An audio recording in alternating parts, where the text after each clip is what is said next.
I'm 27 years old. And I'll admit, being home alone can be a little bit scary. Okay, it's really scary at times. Look, if I'm home alone and I hear any noise anywhere else in the house, I'm grabbing the nearest baseball bat. And today we're watching 4 Home Alone horror stories. When I was 9, I was staying home alone. It was early morning, and I had just gotten out of the shower and brushed my teeth. I put on my favorite outfit, set up a little area in the living room with a drink and a snack, and then turned on the TV to watch something. I'm just saying that is not at all how I would have pictured this person talking. Is that a girl or is that a dude with long hair? The phone rang. I went across the house to go answer it. The voice on the other end was, well, really familiar and really comforting for me. He asked me about my day so far, and he made small talk. After about a minute or so, he then said, "What? I like your outfit." Oh, nah, what? Nah, see, this is bad because bro is only 9 years old. As a 9-year-old child, if someone says they like your outfit, you might just be like, "Oh, thank you. This is the brand new Peppa Pig sweater." And you know this guy's a little freak, a creep, and a liar because that is the ugliest sweater I've ever seen in my entire life. Is pink your favorite color? Bro. I replied back with, "Oh, thank you. No, it isn't." What were you planning on watching on TV? He asked. It took me a few seconds to understand what was happening, as I was only 9 years old and very naive. The voice on the other end of the phone then changed. It became deep and raspy and horrific. What? The voice then proceeded to describe all these horrible things that they wanted to do to me. No. Hang on a minute, hold on. I did not know where we were going today. I've said this before, but obviously I don't watch these videos before I react to them. We might have to lock in today, okay? Because this is getting real weird real quick. And in detail.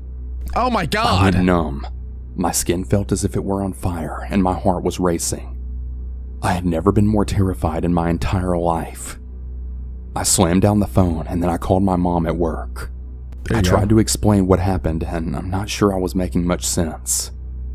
She got on to me for answering the phone, and she told me to go back about my day. Nah, what? Either L mom or like that kid is the worst explainer of situations of all time. The only way I could maybe see the mom like answering this way is if her kid has imaginary friends, for example, and her mom is like just not having a good day, doesn't want to entertain it. I remember trying to explain to her that he was watching me and that he told me what I had been doing, and that he knew what I was wearing.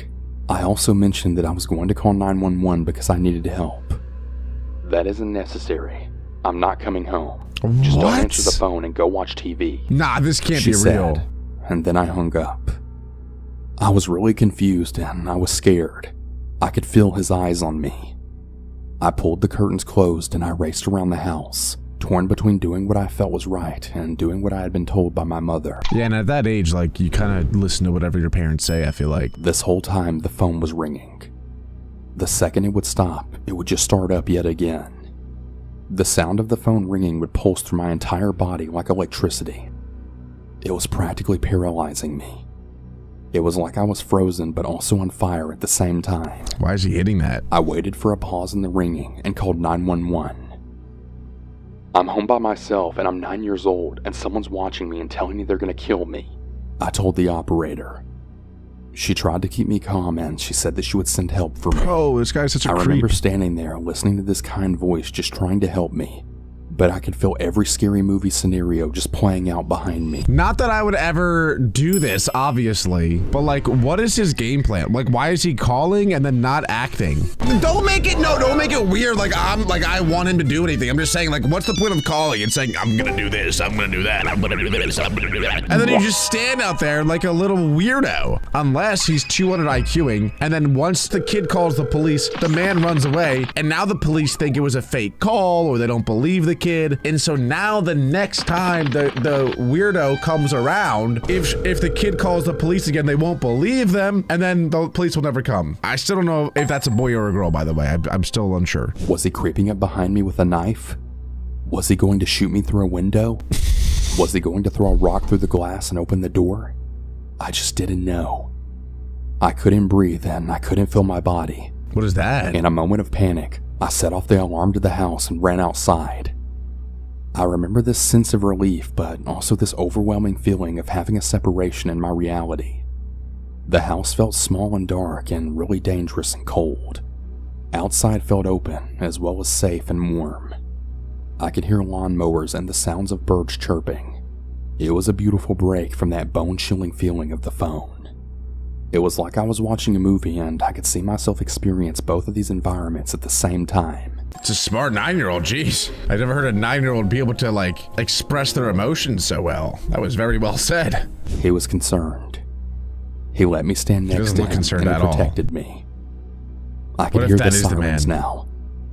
The blaring sound getting louder as they grew closer.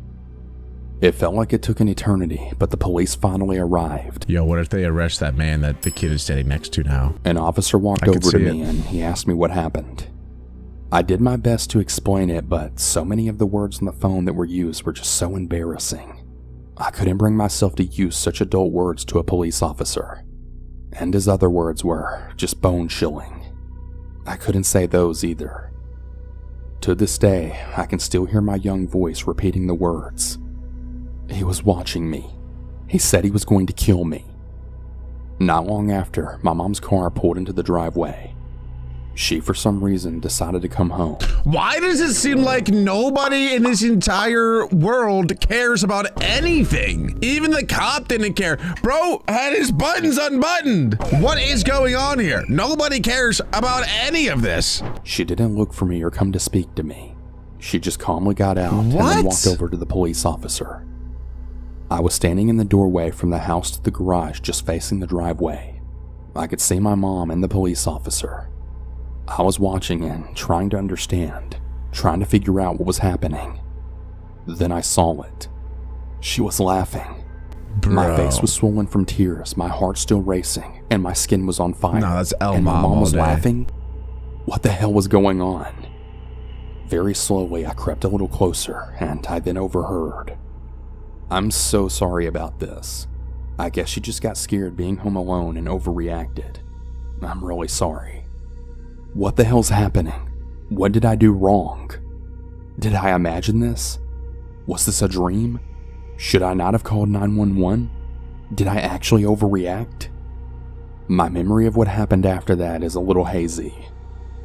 I remember refusing to stay home alone and the sound of the phone ringing just rippling through my body. It wasn't something I liked discussing. What kind of mom does that though? Like, it's one thing for your mom to not believe you, but at least still like support you and be like, okay, you know, we'll do this different, we'll do that different, we'll try to figure out something. Even though I don't believe you, I'm still gonna try to help you in some way or another. No, this mom is like evil, bro. Like, maybe there's more lore and backstory that we need to know as to why the mom is acting this way. I don't want to just say the mom's terrible because I don't know the whole story, but like, it seems like she is right now. I refused to repeat what had been said to me by the voice on the phone. My mom decided that she knew who did it, but she didn't even know the details. There was no investigation. No one was questioned. She told me it was a boy who was the same age as me who lived across the street. What? How would she know that? I knew that was impossible, but no matter how much I protested it, I was always told that it was him. Why does she think that, and why is she saying that anyway, though? After I was an adult with my own children, we were at Christmas. So it is a girl! Everyone was in the living room, and I had gone into the back bedroom to change a diaper. As I was walking out of the room and back into the living room, I could hear my mom laughing, her voice as if she had been telling a joke. The faces of everyone else in the room told a different story. Discomfort, anguish, shock, fear. Yet she was still laughing. It felt as if I was walking in slow motion. One of my older children had actually stopped me from entering the living room and sort of pushed me back into the room that I had just come out of. She just told the story of you being home alone and the man threatening to kill you. She told it like it was a joke or something, like some funny story from your childhood. My child told me. To this day, I never learned who it was that called me. I deal with my fear of ringing phones and phone conversations on a daily basis. It's awful. That can't be it, dude. Are you out of your mind? So we never even found out who that dude was. If I was that creepy dude, I would have went back My point is, like, the play was perfect, where he got the girl to call the police, he got the girl to call her mom, and nobody believed her, yada, yada, yada. So then you go back, like, months later, you proceed with the plan, is my point, because then nobody's gonna believe the kid. But that never happened. So it ended up actually being like a fine story that nobody was harmed at all. I want to see death. I want to see gore, okay? That's what I'm going for today. Let's check out this one. So I'm 16 years old now and living in a duplex with my family, which consists of 3 younger brothers, all under 5, my 18-year-old sister, and my mother and father. About 3 years ago, when we lived in our old apartment, I was home alone for the entire day. This was pretty normal as my father worked in the summer. My mom would take the kids out to do things like swimming and other things like that. I usually just slept in, and I had a small list of chores that I had to do during the day before everyone came home. One of those happened to be laundry. The way that the apartment is set up is on each level, there's about 20 places where people live. See, living in an apartment complex is the scariest place to be home alone, I think, just because you're never really home alone. Like, on the other side of the wall is where somebody else lives. There's a lot of shared things that go on in apartment complexes. And so that just leads to a lot more interaction with people who you don't know, which I could see leading to some really sticky situations. And only one laundry room shared amongst us.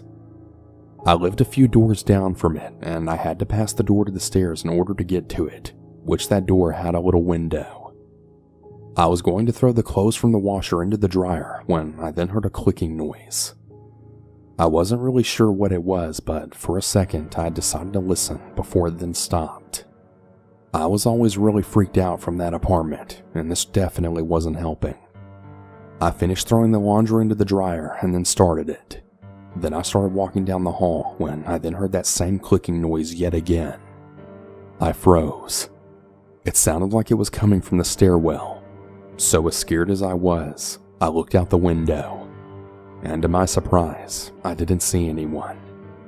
Really relieved, I booked it down the hall to my apartment. I closed and locked the door, going about the day again. I don't get why that's so scary though. It's just because, like, you're living with a bunch of other people in the apartment complex, so like, you're gonna hear other noises all the time. When it's quiet in that apartment, you can really hear everything. Conversations, footsteps, laughing, everything. Especially from the hallway, and that's where the most crap was heard. I was in the kitchen feeding my animals when I heard slow, heavy footsteps in the hall. It sounded like they were coming down the hall right outside of the apartment. I decided to run to the living room and mute the TV so that I could listen, when I then heard 3 loud bangs at my door. I was kind of crapping my pants at this point, not really knowing what to do. I kept the TV muted and slowly moved my way to the door, looking out the peephole. I was horrified at what I saw. It was a black figure standing with its back towards me. I didn't know what to do, and I was frozen in place. And then I heard a familiar sound. That same bizarre clicking sound that I heard before. What? I noped the hell out of there and grabbed my animals, then hid in my room. I mean, I was really scared, but I was starting to wonder if it was really nothing. I usually listen to scary stories just like these to scare the crap out of me, but maybe something was actually there. Later in the evening... That's not the same lady, it's just same artwork, right? This is a whole different story, just using the same artwork because it's easier, I guess. Sister arrived home. I told her about what I saw because she's really into supernatural things like that. When I told her what I saw, the color from her face ran away. See, I was thinking it was a zombie, but it sounds like he also thinks it was a zombie because he said that he thinks it's supernatural too. She said something along the lines of seeing that same figure, but in dark rooms and hallways. Not lit ones. And as a child or no? The next time I encountered it, I was sleeping on the bottom bunk and my sister in the top. She's got about 2 inches up there. And there's also no frame. Bro, she could easily fall off and literally die. And there's a lamp on the floor here. What is this place? The clock read 3:37 a.m. The fan was going and the nightlight was plugged in. My sister was sound asleep at this point.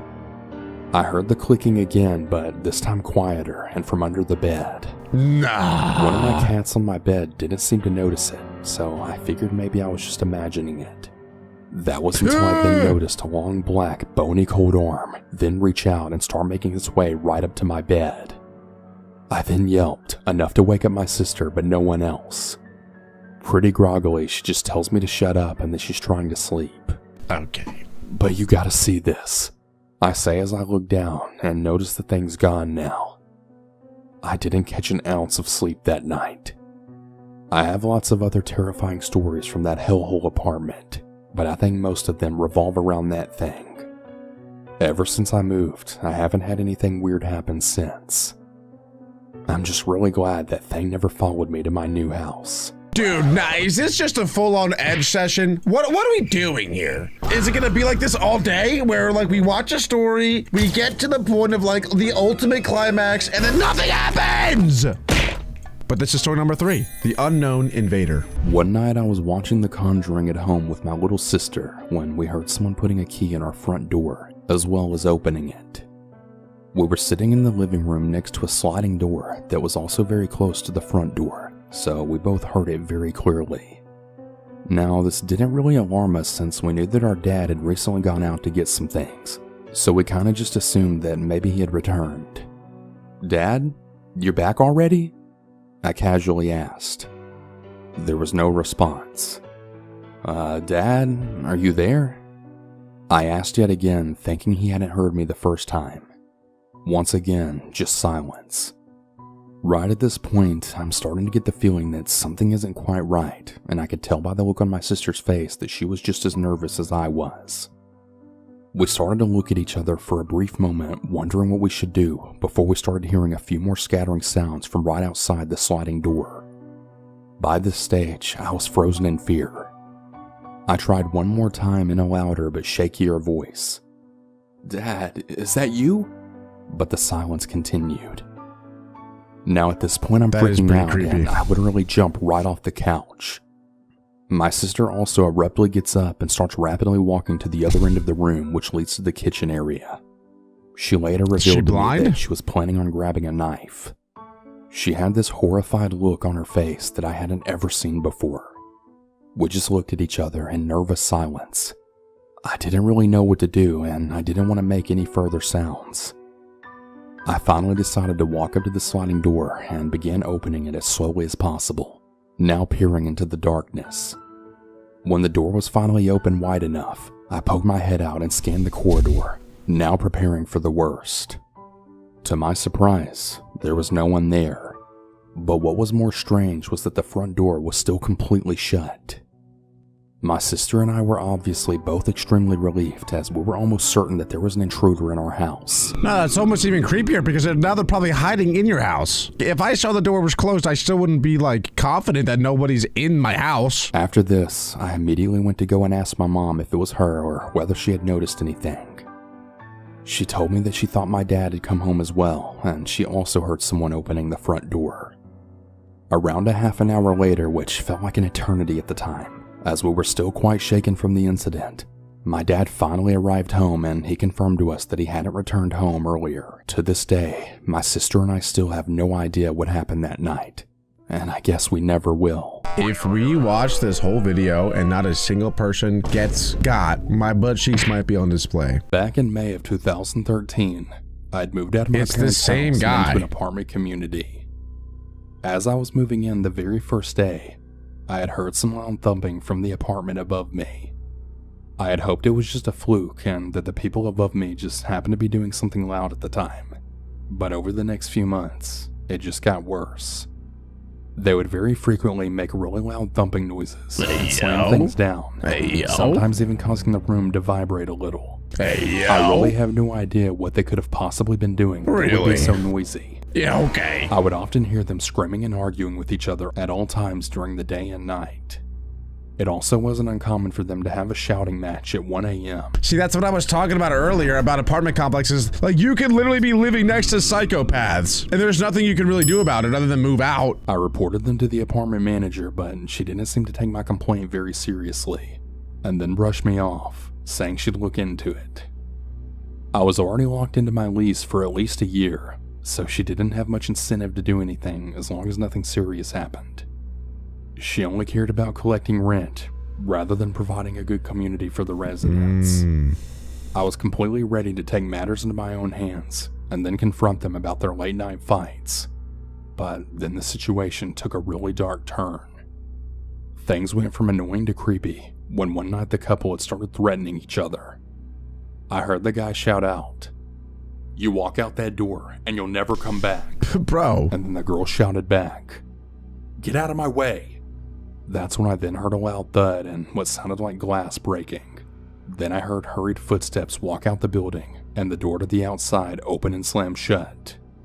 It was eerily quiet after that. Wait, was he not right at the exit of their home? Or like the entrance? Did he not see them run out? Because he just said that he heard them run out, but did he not see them run out? He was standing right there. But that lady's definitely dead. And if she's not, then I'm going to be honestly annoyed at this point, because this has just been a full-on edge session if she's not. Even though it was well past midnight, my curiosity really got the better of me, and I walked out my door and into the hallway. I climbed up the stairs to the apartment above me, and I saw the door still open. The guy noticed me looking in and then walked up to me. "Who the hell are you? What do you want?" he asked harshly. I heard some noise and yelling. "Everything all right?" I replied. "Yeah, everything's fine. Mind your own damn business." He then just slammed the door right in my face. I kinda just stood there for a few seconds, wondering if I should call the police or not. I decided not to because there really wasn't anything I could tell them, and I was kind of afraid of how this guy might react to his downstairs neighbor calling the police on him. I walked back down the stairs and into my apartment. Things were rather quiet from above over the next few days. I had hoped that his girlfriend had left her obviously unstable boyfriend for good, and that would be the end of it. Unfortunately, I just wasn't that lucky. A couple of nights later when I was sleeping, I had heard a noise coming from the outside hallway that woke me up. I heard some loud footsteps coming up the stairs. I got out of bed and walked over to my door and looked out the peephole. At first I saw nothing. Then I saw two men walk down the stairs and then stop to discuss something for a few minutes. I'd got a really uneasy feeling about them as it was late at night and I'd never seen them before. The door leading to the outside is permanently locked and can only be opened with a key, so either someone had let them in, or they had a key. But who were they, and why were they here? Then they walked out of the building. It was odd seeing this, but I didn't think much of it and just went back to bed. I think that the lady died or was killed. These two men came in and took the body. That's my thought. Just really relieved that they were gone. But not 10 minutes later, I had heard those same footsteps yet again. I was still awake and I walked over to the peephole. Those same two men had returned. I saw the guy who lived above me walk down to greet them. I couldn't hear what they were talking about, but they had started to raise their voices with him. Then one of them grabbed the guy and then slammed him against the wall. It was right next to my apartment door, so I heard the loud thud of his body banging against my wall and then him shouting, "Hey, let go of me!" I quickly got down and then backed away from my door, as I didn't want them to notice me looking through the peephole. That's the whole point of the peephole, is you can't see if someone's looking through it, bro. Oh. My heart was beating in fear as I heard the guy scream in pain as one of the men punched him. Then one of them shouted, "If you ever come near my sister ever again, I'll cut your throat." Oh, the guy pleaded once again for them to let him go, but they slammed him against my wall yet again. I then heard them walk down the stairs and out of the building. I kinda just sat there crouched down for a few minutes, in total shock as to what had happened.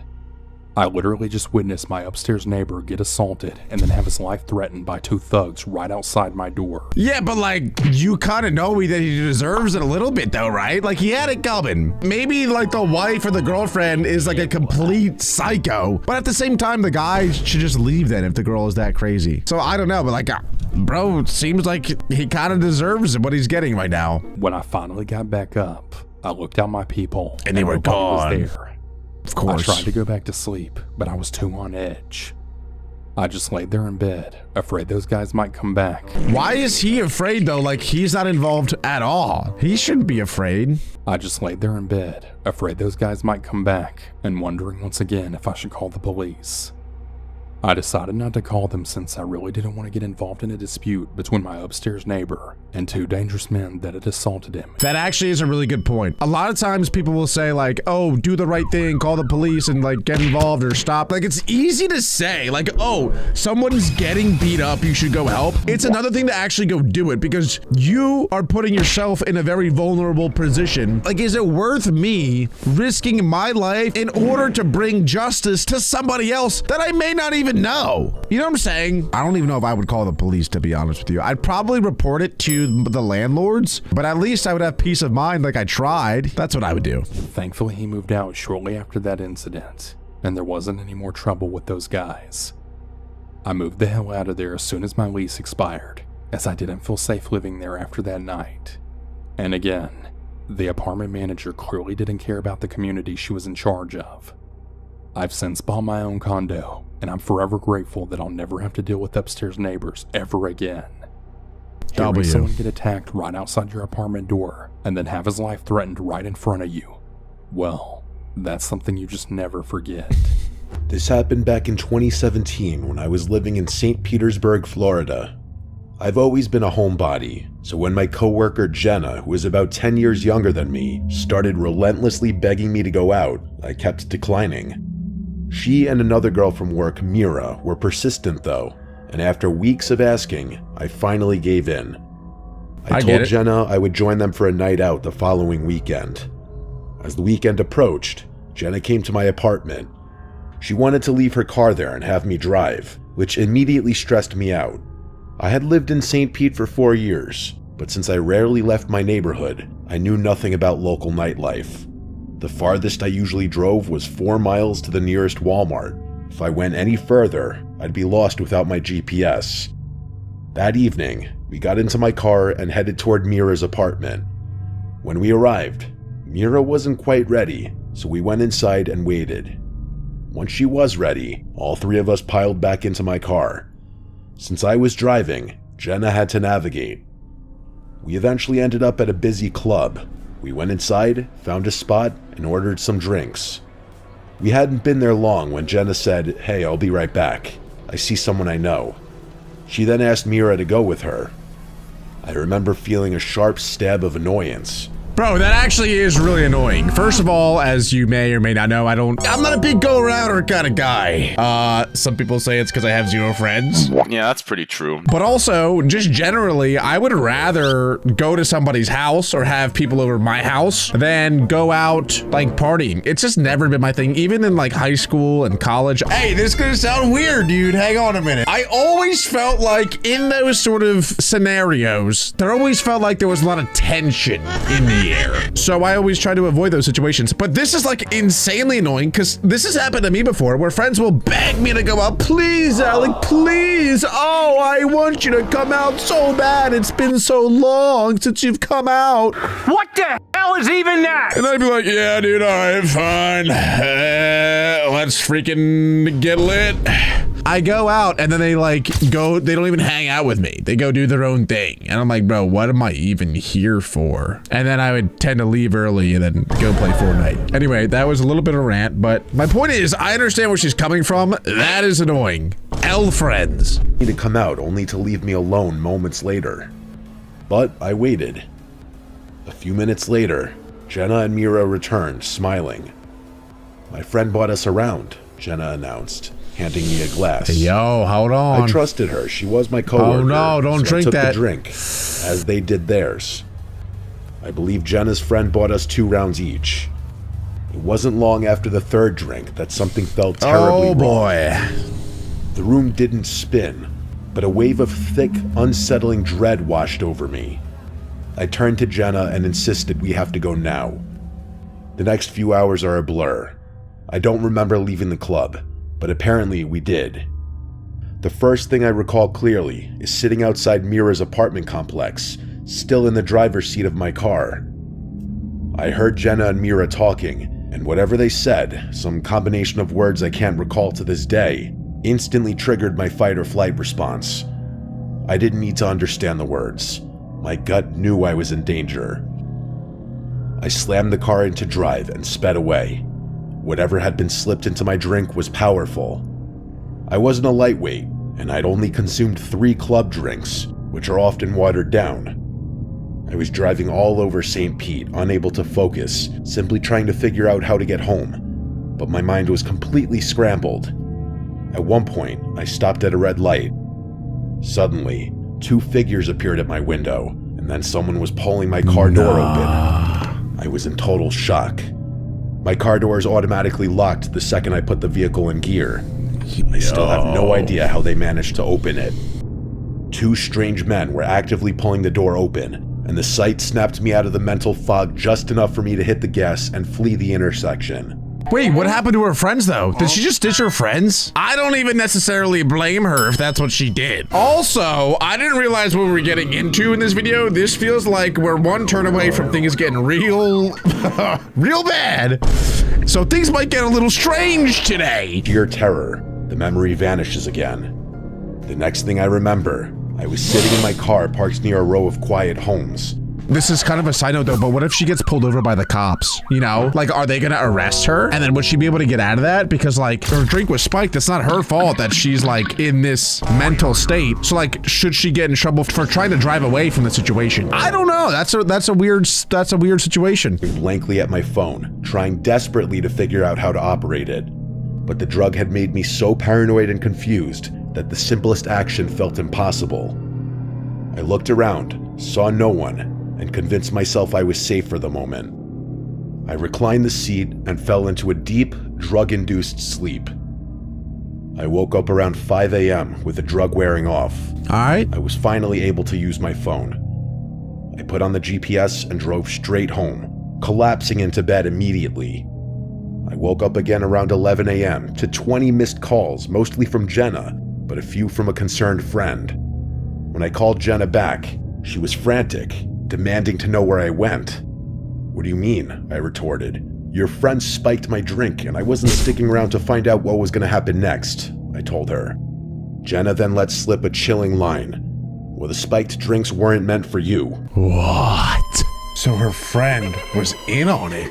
Because obviously her friend knows about the drinks being spiked. Jenna is the one who went to her friends, grabbed the drinks, brought them back and gave them to Trish, and she clearly knew that they were spiked. So like, was the other friend they were with, was that the one who was supposed to drink the spiked drink? And if so, even still, what? So like, my point is, why would they drag someone new out to party with and then spike somebody else's drink that's not that new person? Not that I'm an expert in spiking drinks, okay? That's not For you. That casual admission was all the confirmation I needed that she was involved. She quickly told me that she would stop by later to pick up her vehicle. Before she arrived, the memory of those 2 guys opening my door returned with jarring clarity. Had it been a hallucination or was it real? I went outside to check my car, and there it was. The plastic casing of my driver's side door handle was completely missing. What? Whoever had been holding onto that handle when I sped away must have ripped it right off. The physical damage confirmed that the terror I felt wasn't a delusion. Is it like the Hulk? Who is this man who just rips off a door handle no problem? There's no way you can hang on. Bro just stood there like, and then like the car speeds away and he just has the handle in his hand. What? This guy's Superman. Someone had tried to get into my car while I was drugged, driving alone, and vulnerable. I was furious that Jenna had put me in such a predicament. I never spoke to her again. The moral of this terrifying story is simple, and it's the only reason I'm still here. Always trust your instincts. Your gut feelings are always right. Hang on, how is that where it ends? I need to know more about Jenna. How are you not like reporting her to the authorities, or like who was the spike drink intended for? How do you not like need answers, or at least get justice for what happened? You know, tell the police, hey, this girl, she gave me a spike drink. I'm actually mad. Luckily though, there's still a couple more stories. Let's see if the next one's better. Anonymous, okay. This guy's freaking slick. I'm a teenager that lives in a lively coastal town in a small enough country. It's very popular among tourists during the summer and Grace! Daddy, chill. becomes quiet during the other seasons. The main attraction of our town is the beach that stretches a few kilometers down to these sand dunes that are great for a scenic walk. The hills within are easy to get lost in, but at the same time easy to make your way out of, as if you walk a kilometer in any direction, you're sure to be back on the beach or on the path that leads back to a car park. The walk from this car park is around 15 to 20 minutes, provided you make good pace, so you're never truly isolated there. During the day, you'll always see families with young kids taking a stroll down there, or somebody walking the dog. My point here is that the dunes are known to be safe during the day, and if you get lost in them, you shouldn't panic. This story takes place a few weeks after school started back up, so town is quieter and the evenings grow darker. My friends and I are part of the local scout group.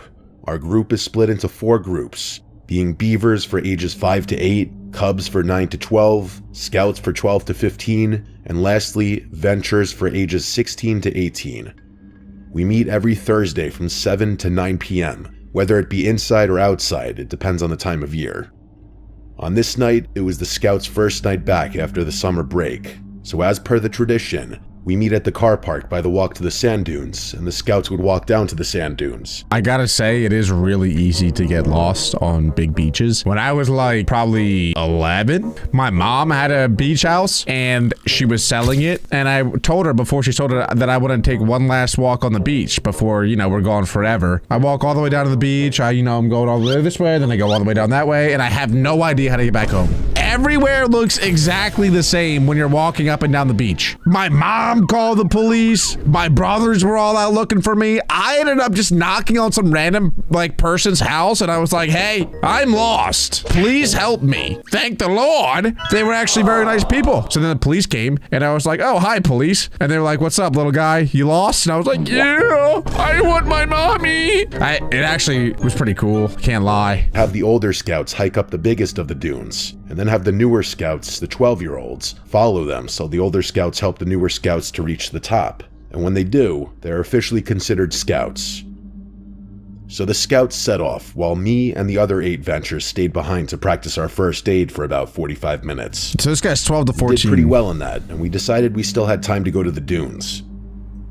The quicker walkers, including myself, reached the dunes first. The quicker walkers. The tide was fully in, so we weren't able to walk on the beach to the biggest dune, which was known as the Baldy Man, so we just walked through the other hills of the dunes. My friend and I, who I'll call Noah, were set on reaching the Scouts, who at this point had all made it to the top of the Baldy Man. We shouted back to our leader and the other Ventures what we were going to do, and another 2 people decided to join us, who I'll call Thomas and Ewan. The others were a good bit behind, so they went into pairs and split up in checkpoints so the 4 of the people going to see the Scouts were able to find our way back. So me, Noah, Thomas, and Ewan took off in the near pitch black dunes, tripping and falling all over the place, going up and down, hill after hill, while scraping our legs on the pointed grass and the occasional bramble.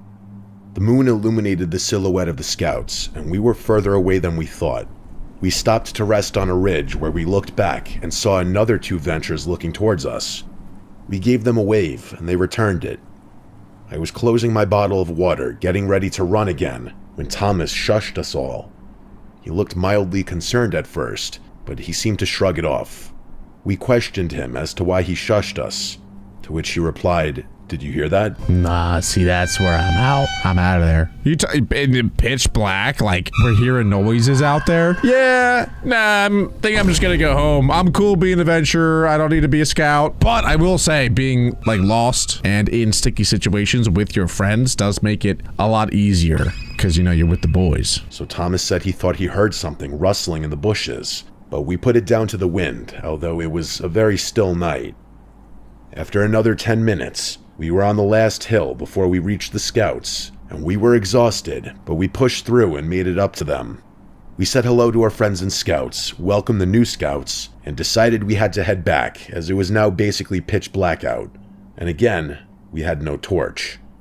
We tumbled down the big hill, catching our footing again on the sand, and we began making our way back to the ventures we saw on the ridge. To be honest, I don't see like how this goes wrong because they're all together now. I don't know how many there are, like 6 or 7. I don't know. You know, they're up to 18 years old. So I don't know how this is gonna go wrong because there's no way like one dude out there is gonna be able to take them all on or whatever he's planning on doing. I don't know. But the idea of someone being out there with them, just like watching them, that is what freaks me out. Which is why in a lot of the horror videos that I watch, I'm constantly looking back and checking my door. Consciously, I know nobody's there, but subconsciously, it feels like somebody's there, and I hate that feeling. I got something wrong with me, really, truly. We ran up and down the hills again until we made out the outline of the ridge we saw the ventures on. They were still there. We were relieved to see them there, even though we knew they would be. Finally, the 4 of us made it up to them. I'll call the 2 Cormac and Alice. Cormac is a big guy muscle-wise, and is known in school for his intelligence. He's about 6'3" and looks like he could beat up a bear in a fist fight. He's a moose. Alice is a quiet girl, but very smart, both in school and in social situations. Even without a torch, I could see a look of panic on Cormac's face, along with Alice visibly shaking beside him. "What's wrong?" What do asked they know? Noah, speaking all our minds. Cormac looks me dead in the eyes and says, "Were you walking around on your own down there?" Pointing down to a clearing in the hills where people... Bro, see, I just got the chills right there. See, nah, dude, I don't like that. Nah. Ooh, yeah, nah, I'm good, bro.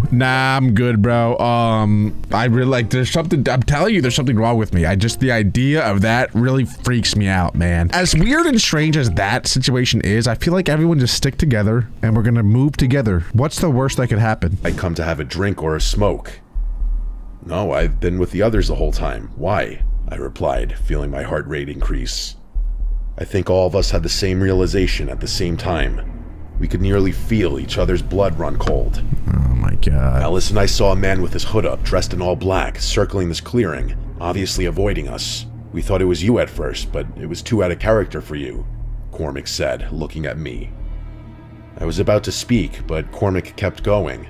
He said, "When we waved at you from the other ridge, we hadn't seen the sky yet, but the minute you were off of it, we saw what I assume is the same guy standing where you stood, looking in your direction."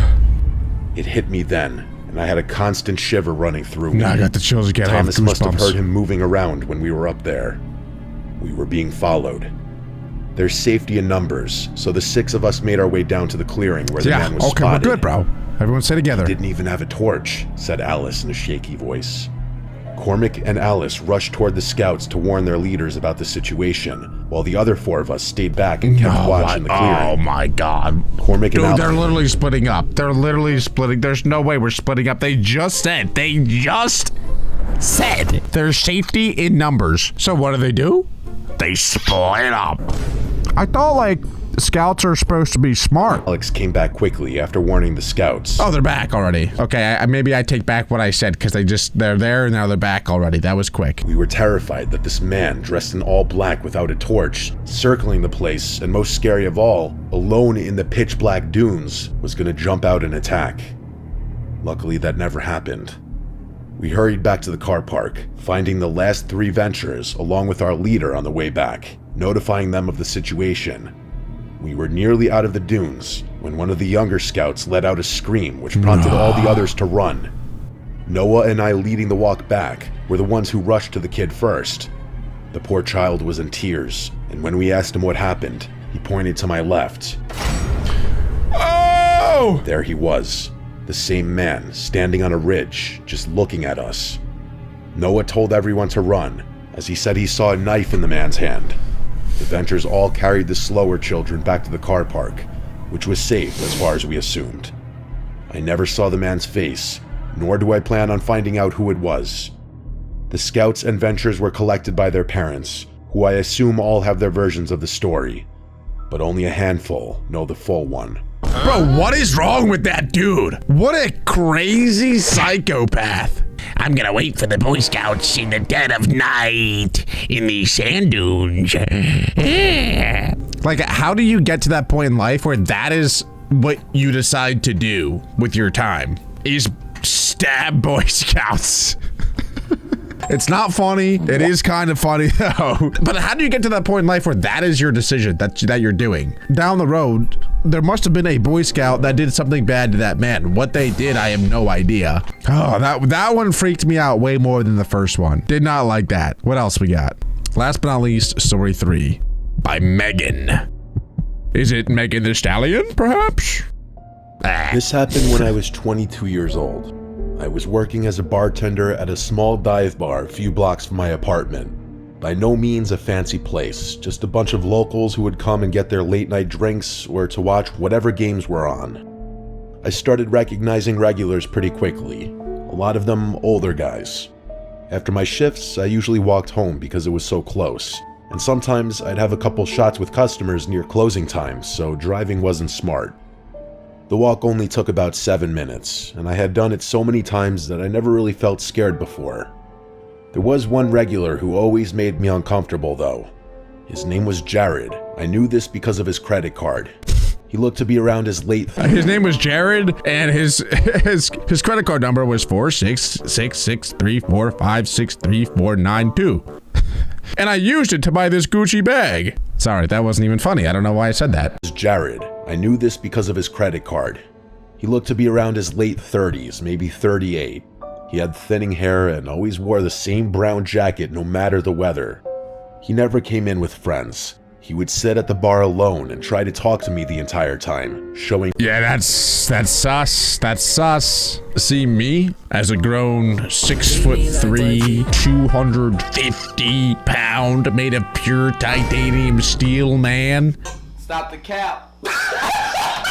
I don't really get spooked too often when I'm out there on the streets, but there are times that I do. I'm gonna be honest, okay? Imagine being like a petite woman who is like way more vulnerable than somebody with my stature. I get it. Hey, if I was a woman, I'd definitely carry pepper spray. And especially if you're a bartender and there's a dude named Jared who comes in with 0 friends and tries chirping at you all night long. I understand that things might get a little weird. No interest in any of the sports games I would be on, but he'd usually be there later in the night anyway.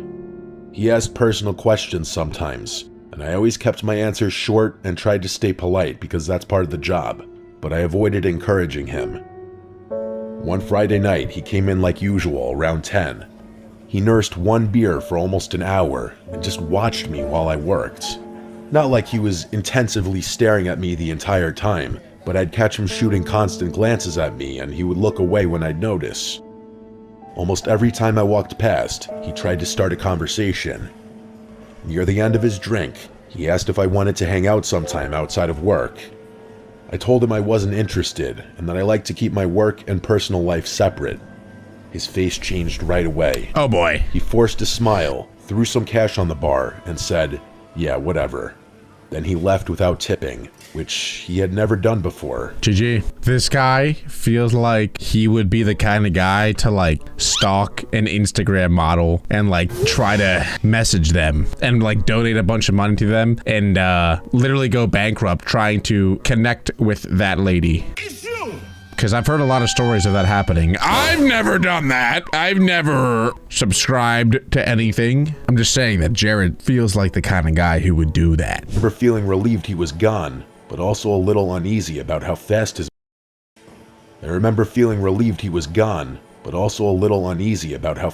mood shifted. My shift ended at midnight. The other bartender came in to take over, and I counted my tips, grabbed my hoodie, and headed out the front door. The street was quiet like it usually was that late. I had just turned onto the next block when I heard someone say my name. It made my stomach drop right away.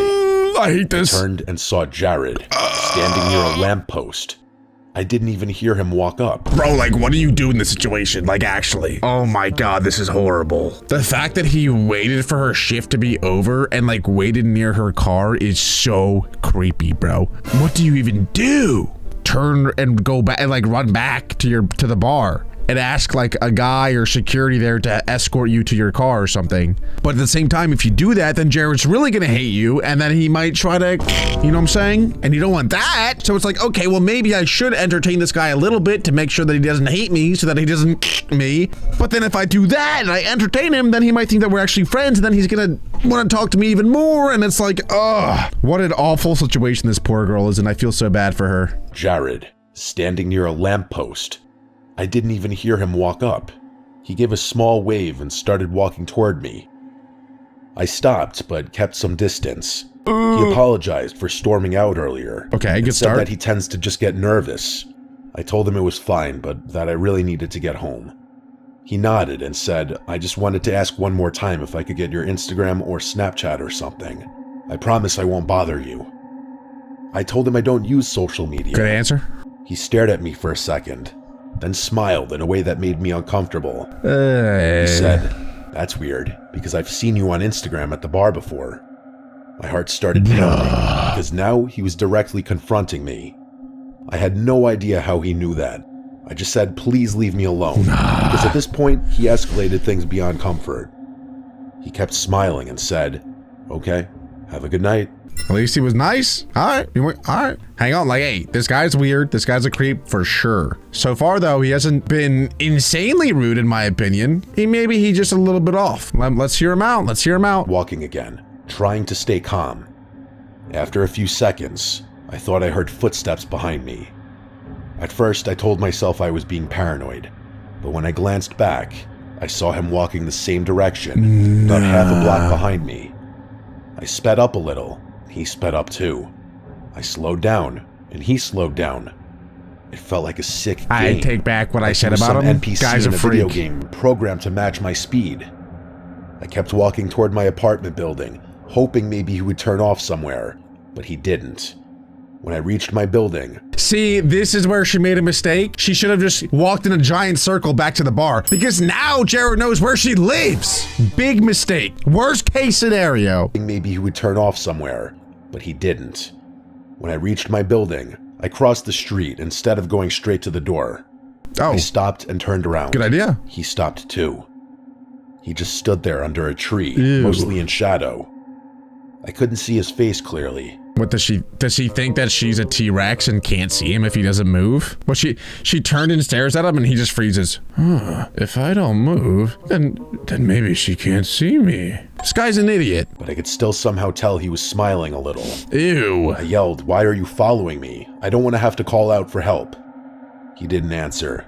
He just stood there stiffly. I hate that. Blurted out, "My boyfriend lives with me. I'm going inside to get him right now."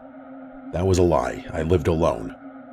I turned and hurried to the front door of my building. I hurried and punched in the code for the building. Oh, she actually is The door going into her. buzzed Oh and my unlocked god, for a bro. few seconds. Right as I pulled it open, I heard fast footsteps behind me. I looked back and saw Jared running toward the building. I ran inside and let the door slam shut behind me. I didn't wait to see if it latched fully. I just ran up the stairs to the second floor. My apartment was at the end of the hall. I could hear the main door downstairs push open aggressively, and then footsteps hitting the stairs hard and fast. He made it in. I fumbled with my keys at the door, almost dropping them. I could hear him getting closer, his shoes slamming against each step. I finally got the key in the lock and threw myself inside, slamming the door and locking it just as he reached the hallway. A second later, his whole body smashed into my door. The impact literally shook the whole door and wall. I screamed and backed away, grabbing my phone. Call the police, yeah? He hit the door again, harder this time, like he was trying to This break is it insane. down. Then I heard another door open in the hallway, and a man's voice yell, "What the hell are you doing?" The banging stopped. There was silence for a second, then footsteps quickly moving away. I looked through the peephole and saw my neighbor, an older guy who lived across from me. He was standing in the hall, looking confused and angry. Jared was already halfway down the stairs, not saying a word. My neighbor knocked gently and asked if I was okay. I opened the door a crack, shaking and crying. I told him everything while he stayed in the hallway with me. He said he had heard the banging and thought someone was trying to break in. That's exactly He what called happened. the police, and they came that night and took everything very seriously. I gave them Jared's name from his credit card at the bar, and the building owner pulled the camera footage that showed him running in after me. My boss gave them the bar footage too. The next day, an officer called me and told me they had identified him as Jared Perez, and that detectives were sending the case to the prosecutor. It would be treated as stalking and unlawful entry because he chased me into the building and tried to force my apartment door open. How horrifying is this, though, for this poor lady? Like, until this guy gets arrested, she is gonna feel so uncomfortable, regardless of whether or not, like, she sees Jared. Like, it's just gonna be in the back of her head, like, oh my God, if I walk outside, is he gonna be there? Is he watching me? Is he waiting for me? Is he down the like, what it? Like, that's probably my worst nightmare, is, like, knowing that somebody is stalking me, but not knowing, like, when or where or how or why. I hope that at least from now on, though, she carries pepper spray. Hearing those words made everything feel even more real, but also a slight bit reassuring. I went to the courthouse the next day and filed for a restraining order. I had to tell a judge everything that happened, and they looked at the police report and the security video. The judge approved a temporary restraining order right away, and police served him with it soon after. I was told the prosecutor was moving forward with charges related to him trying to break into my apartment.